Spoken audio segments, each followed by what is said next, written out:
Hey everybody, Ian Lee here. Hope y'all are doing well.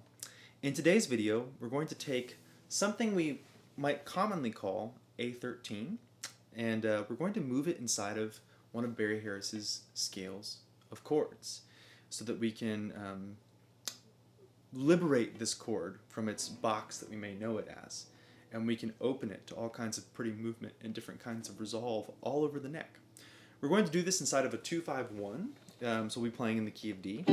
We might mess around with some other keys and resolve points as well, but we'll start there and see how it goes for the rest of the video. So let's start by taking our A13 chord, as we so commonly call this chord. Okay, it's an A7 with an F sharp up top, and we tend to call that the 13, right? Now, in a video I was watching with Barry, he says, not all scales, and he does specify this and stress this, he says, not all chords, not all chords fit inside the scales of chords, but most chords do. It takes care of most chords.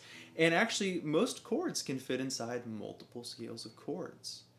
So I'm sitting here thinking about this. I'm thinking about this A13, and I'm like, well, how on earth, this is something I just grabbed, I played my jazz and swing career, and how on earth do I liberate this chord? Like, where does it belong? And then it hit me. Oh, this is E minor 6 with 2 borrowed notes from its diminished that resolves to E minor 6. So here's G, that's the minor third. C sharp, that's the 6th. Okay, and then A and F sharp are from the diminished that resolves to E minor 6. Now that we've seen that, now that we've liberated our thinking on this chord, suddenly we can make movement with it. We can create new sounds, fresh things that are not just nothing wrong with that at all by any means, but let's create some other things. Let's explore, right? Let's be explorers here. Let's test the waters, okay? So let's move it to the scale, because now it's just going to do, what the scale of chords does is it'll do a minor 6, diminished, minor 6, diminished, right? It just alternates, right?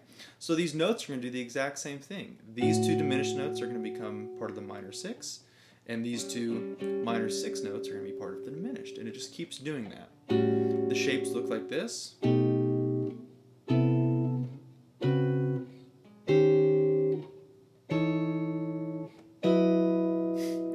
And it goes on to get into some pretty wild stuff. I'll leave it there. Oh, and then we have these two. I also don't have a cutaway, so I can only go so high here without doing some funky things. But that's plenty to work with right there. So let's just keep it simple. Let's just start by doing, we'll do a 2-5-1, 2 beats per chord. 1, 2, 3, 4, 1. Okay? We're going to do E minor 7. We'll just let it ring out, or actually, G6. We're thinking from Barry's perspective. This is G6 because it opens up movement, right? Okay. So let's start by just taking this voicing that sits right above our current voicing, and we'll just move down to it. I'll play it. 1, 2, 3, 4.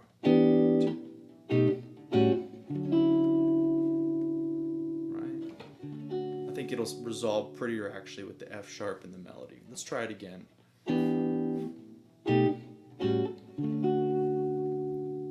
Right, I'll do a little slower.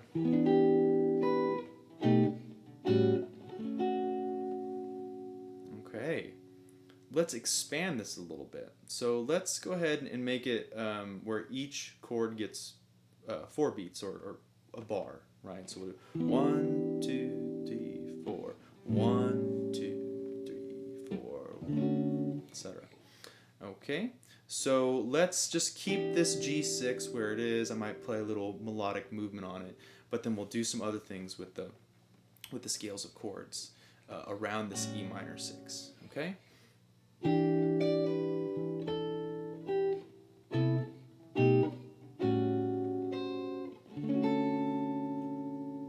Isn't that pretty? And what I did right there is I just, that C note is part of the E minor 6 diminished scale. it belongs to this E flat diminished that resolves to E minor 6 in all of its inversions. Okay? Okay? So let me play that again.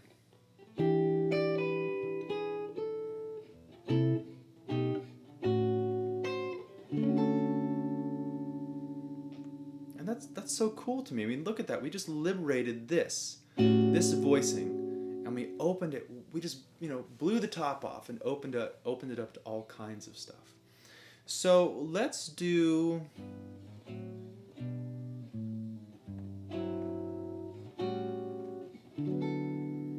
Okay, that was just messing around there, but that was fine enough. So we'll play some G6. Okay.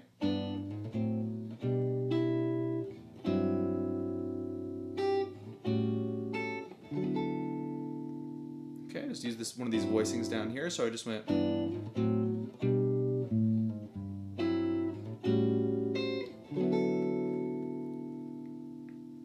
Okay, let's go to this guy. He's pretty funky. He's pretty funky. Let's play with him a little bit. See if we can make some cool sounds.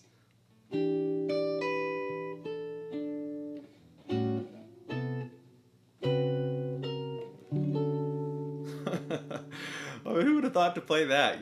That's pretty wild. I like it though. I think it's fun. Let's create some more movement on the G6. Sorry. I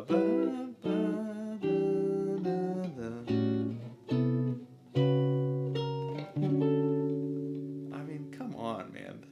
I think that's just too cool, too fun. I'll leave it at that for the day, and I'll let you just kind of marinate on that and play with it as much as you want. We can use E minor 6 as the tritones minor that resolves to A flat major as well, but we'll get into that another time. So I'm going to keep playing with this stuff and posting on it. And just as a little hint, this chord can actually belong to multiple scales of chords.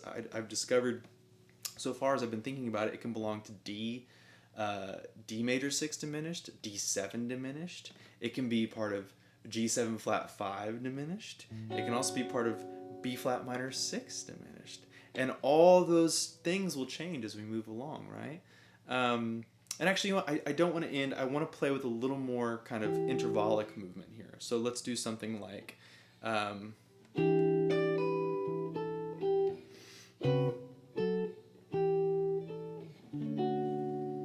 Say I hit this big gnarly chord, and